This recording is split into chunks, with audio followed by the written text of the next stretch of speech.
Hi friends, গেছিলাম একটু বাজার করতে। এই দেখো বন্ধনা দিদি, গেছিলাম আমরা একটু বাজারে। দেখো আমাদের এখানে রাস্তা হচ্ছে, আমাদের বাড়ির সামনে যে রাস্তা ঠিক হচ্ছে, এখন ঠিক হচ্ছে, কদিন পরে সুন্দরভাবে হাঁটা যাবে। কিন্তু এখন একটু সমস্যা হচ্ছে, কারণ পিচের ওপর দিয়ে হাঁটতে অসুবিধা, তাই জন্য একটু সমস্যা হচ্ছে আর কি। ঘুরে ঘুরে যেতে হচ্ছে, কি আর করার। ভালো কিছু পেতে গেলে একটু তো ত্যাগ স্বীকার করতেই হয়, তাই না? তো সেরকমই আর কি। দেখো রৌদ্রের ভিতরে এই দাদাভাইরা, দেখো এই কাকিমা, সবাই কিন্তু কাজ করছে। আর মানে অবাক করা বিষয় হচ্ছে, এখন তো শীতকাল, এরা কিন্তু গরমের সময়ও কাজ করে। এখন হালকা ঠান্ডা পড়ে গেছে, হয়তো তাই কষ্ট কম হচ্ছে, আমি বলতে পারবো না। প্রত্যেকটা কাজে পরিশ্রম আছে, আর এই কাজেও প্রচুর পরিশ্রম লাগে। এই দেখো আগুন দেখেছো? দেখো এখানে বোধহয় পিচ গলাচ্ছে খুব সম্ভব, আমার অতটা আইডিয়া নেই। তো আমরা যাচ্ছিলাম বাজারে, এটা হচ্ছে আমাদের রাস্তা, যেখান থেকে এই যে সামনে হচ্ছে যশোর রোড। আমি অভিযানের মোড় দিয়ে উঠছি, এটা হচ্ছে যশোর রোড। দেখো শীত আসার আগে এরা চলে আসে। আর এই যে এই দিদিভাইকে কে চেনো? মানসী দিদিভাই। তো আমরা ছিলাম বাজারে, আমার ব্যাগটা দেখেছো? আর একজন আছে, এই দেখো বন্ধনা দিদিভাই। আমরা তিন বান্ধবী একসাথে, তবে মনীষা দিদিভাই আমাদের সঙ্গে যাইনি। আমি আর বন্ধনা দিদি আমরা দুজনাই গেছিলাম বাজারে। নিউ মার্কেটে আমরা বাজার করতে যাচ্ছি, সামনে নিউ মার্কেট।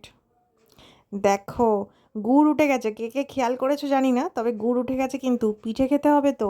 পিঠে খেতে কার কার ভালো লাগে কমেন্টে জানিও, কে কী পিঠে খাও জানাবে অবশ্যই। কত সবজি দেখো, লঙ্কা দেখেছো? কিন্তু এত সবজি থেকেও কি দরকার বলো? দাম তো আর কম না, প্রচুর প্রচুর দাম, যতই সবজি হোক না কেন।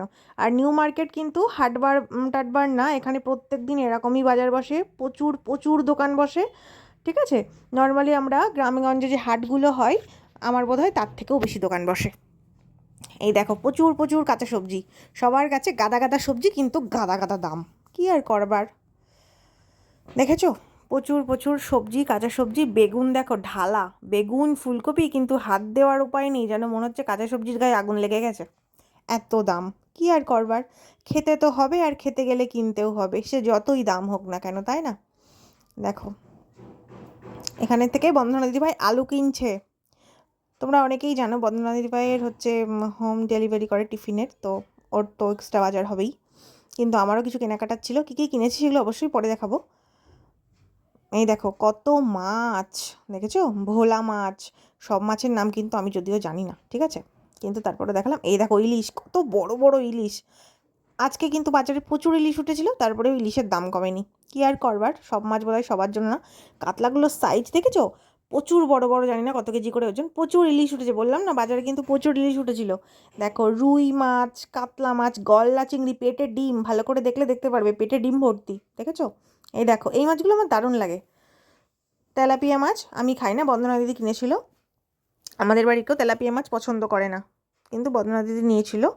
যাই হোক, এই দেখো কি বড় বড় সাইজের কাতলা, প্রচুর বড় বড় সাইজের কাতলা, রুই। ঠিক আছে, কার কোনটা প্রিয় আমাকে জানাবে। বাজারে অনেক রকমের মাছ ছিল। সব দেখো ভেটকি মাছ, ভেটকি মাছগুলো কি বড় বড়, মাছ নিয়ে গেছে, কাঁটাগুলো ফেলে রেখে গেছে। ভেটকি মাছের কাঁটা চচ্চড়ি কার কার ভালো লাগে প্লিজ কমেন্টে জানিও, আমার তো ফেভারিট, আমার ভীষণ ভালো লাগে। আমি কি নিয়েছিলাম মাংস। সরি, আমি একটু কাটা দেখিয়ে ফেললাম, জানি দেখাতে নেই। আর দেখো দারুণ দারুণ দারুণ দারুণ, কার কার ভালো লাগে। দেখো একটা ভেটকি মাছ, এটা একটু ছোটো সাইজের, ছোটো